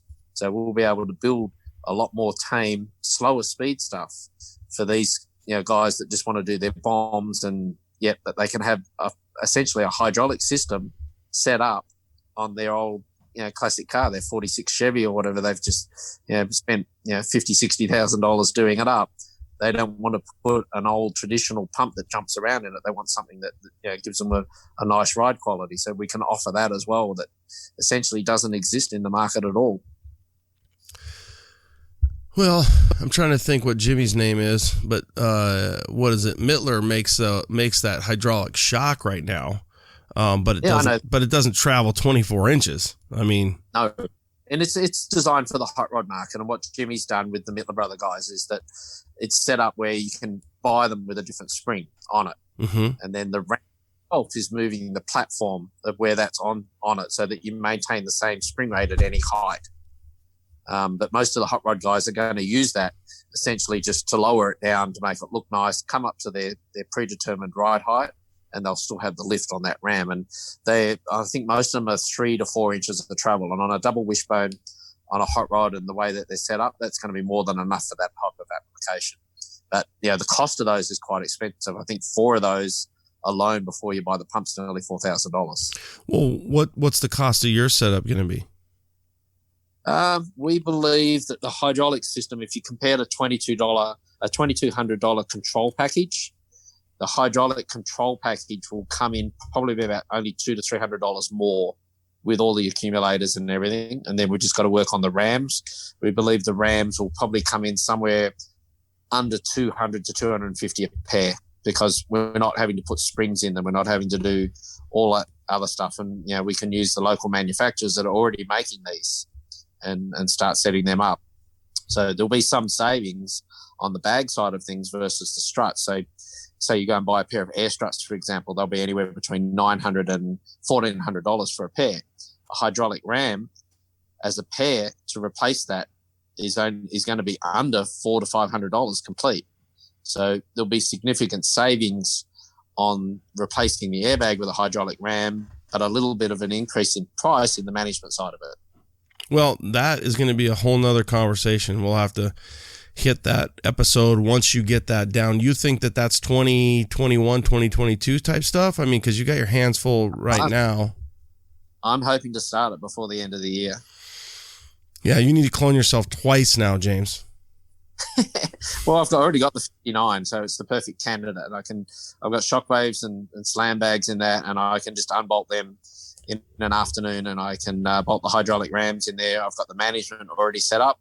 I just take the compressor out, I drop a single pump in. We've already got a manifold block similar that Black Magic makes, and I could essentially do the whole conversion in probably 5 hours. Yeah, just figuring out where you're going to put that reservoir.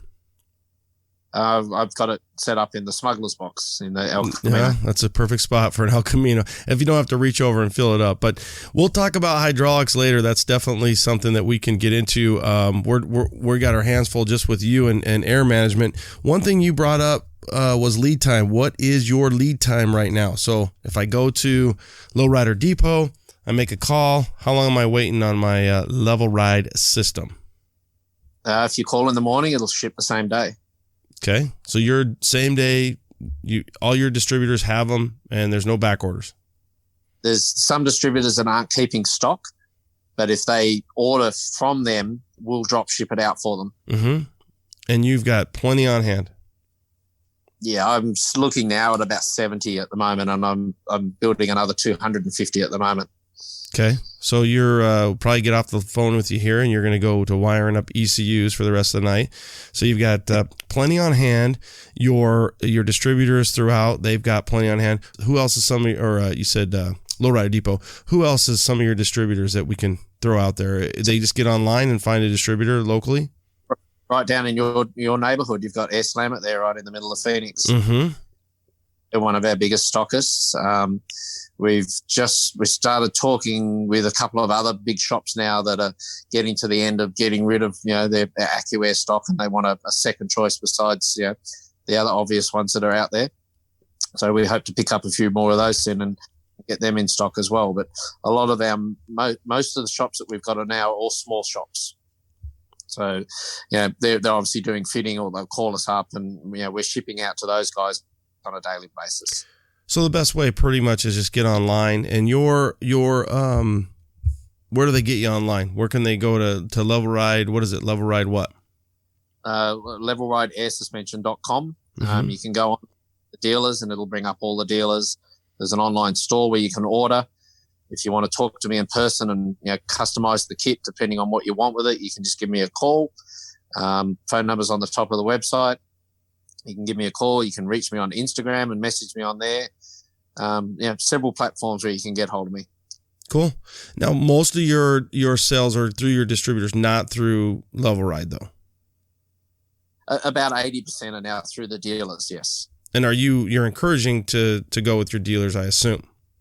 Well, we're trying to build a dealer network where I support the dealers. We want to help them, get to their customers, and we find that if somebody is in an area where they're not in Vegas, obviously, they don't want to buy it over there and then have to go and look for somebody. So we're trying to build that network so that we can say to them, you're in Florida, you can go and see Florida Hot Rod Shop. We signed up recently in Florida. There's a couple in California, but at the moment it's happening so fast with all the dealers. I'm struggling to remember all the names, but I think we're a little over 30 now already. So if they want to be a dealer, so the audience is out there listening, they've got a hot rod shop, a performance shop, they want to be a dealer, they got to buy 5 kits. What's the dealer setup? So we've got three different ranges that we set up for our dealers. We've got the jobber program for guys that aren't doing airbags as their core business, but they want to get an airbag kit. So we just run that at the jobber at 15%. And then if you are doing 4, maybe 5 or 6 kits a month, or you've got an online shop and you're reselling, we've got a $5,000 order that you can do, which gives you 25%. And then you've got the big shops that are buying 15, 20,000 a month off me, and they're all on 35%. Good. So if you're a dealer out there, or you want to be a dealer, I should say, and you're a shop and you want to hit up James and Level Ride, then you have that options and that availability. Anything else to throw out to our audience? Anything else to sell us on, buying that Level Ride kit, James?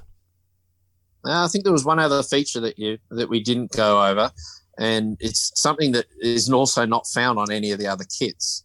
We do a brake interrupt. So what we're looking for is the 12-volt signal, and we have a wire that you connect to that. So as we know, when you're braking, the attitude of your vehicle changes, but you could also be sitting in traffic and you're sitting in the grooves from all the trucks and everything else, and you're not on level ground. So by having this brake interrupt connected to the 12 volts, it'll bring a yellow light up on your touchscreen that says FB, foot brake.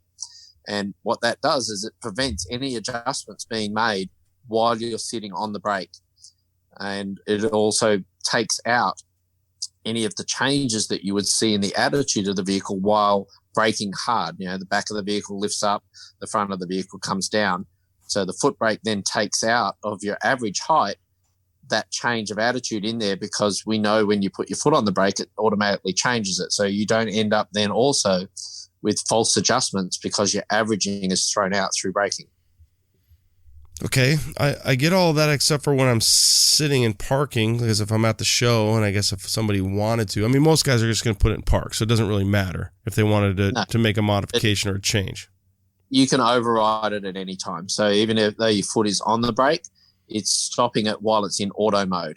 So if you've got your foot on the brake and you want to air it out, you just go and press the air out button and it'll override it. Cool. So you go back to manual mode. You can do whatever you want. Most people are going to probably be in park, but you do see some people that do adjustments every now and then. And, it's all about being cool, James. It's all about being cool, dude. Yeah, exactly right. So nothing looks better. One thing I didn't ask Air Ride, and I think there's a few things, but I kind of have felt that, well, let me get your opinion.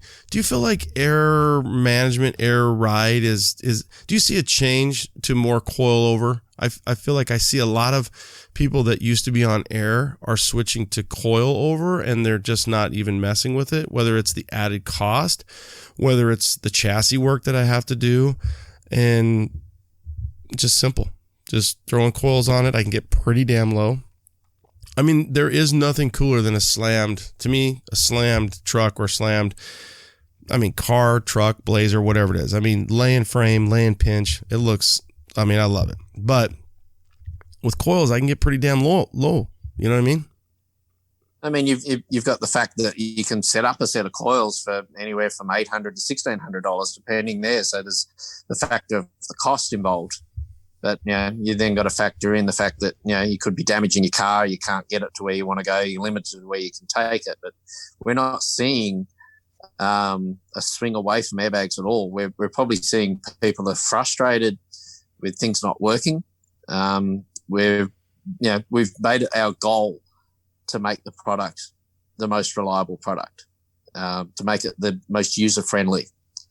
And I think if we can show people that we've got that reliability, we'll keep people on airbags a lot longer. They won't get to the point where they get frustrated with it because you get that impression that airbags aren't reliable, and they can be made reliable. It's just it comes down to how it's made and how it's installed.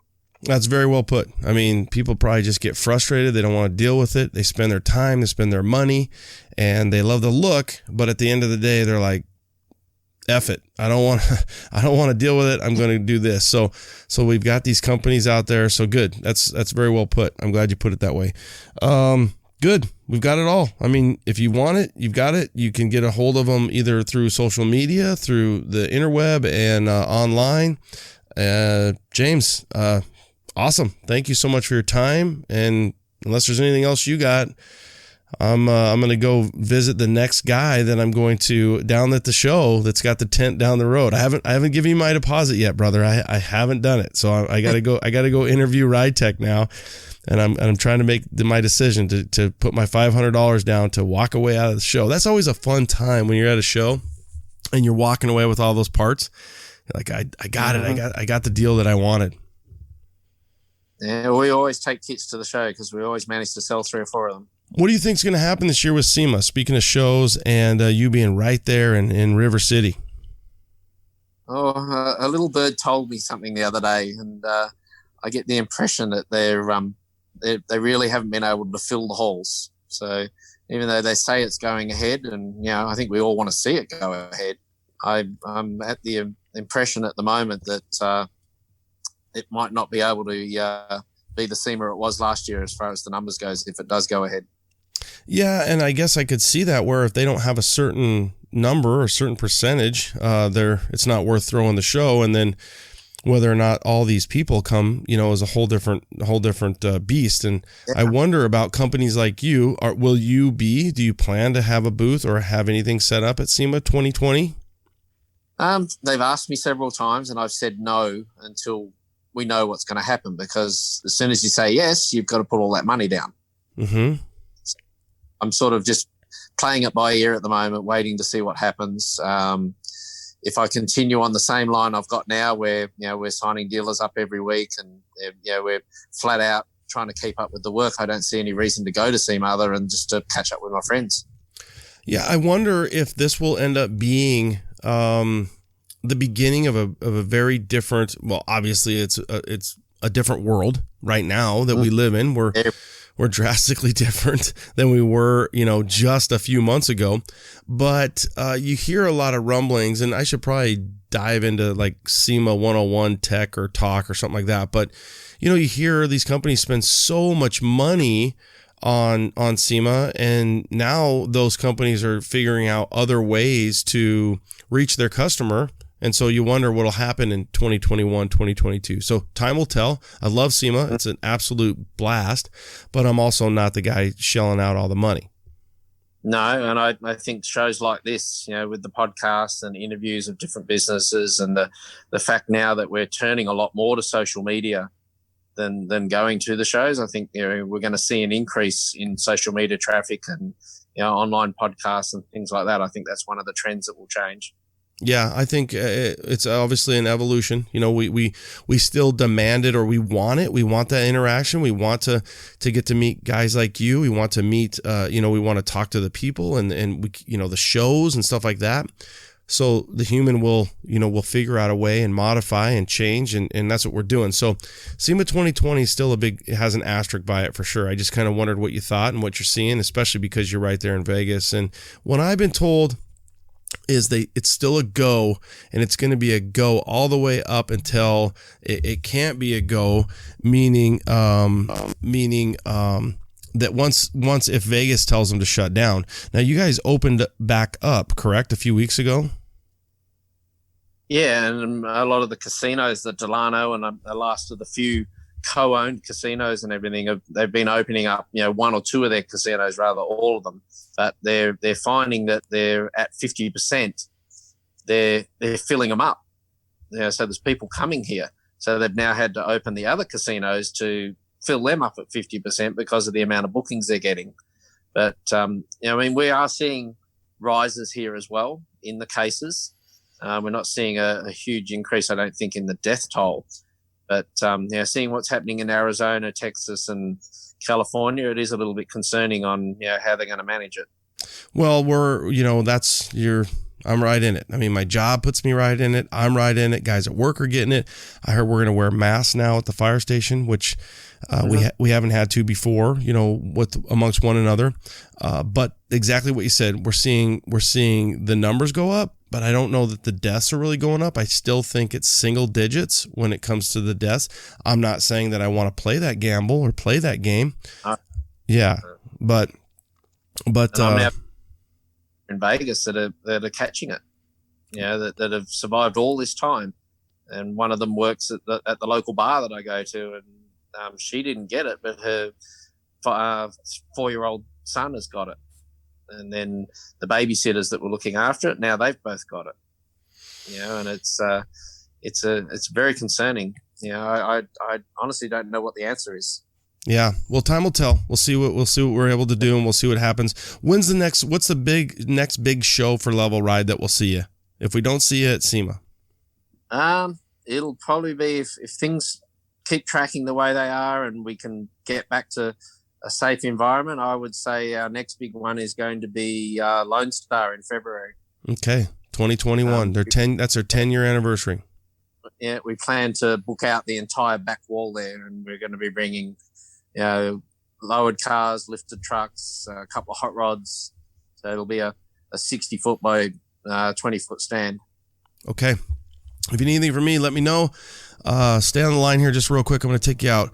C10 Nation, thanks for tuning in, you guys. Another fun one when it comes to air management. Have a great week, and we'll be back late.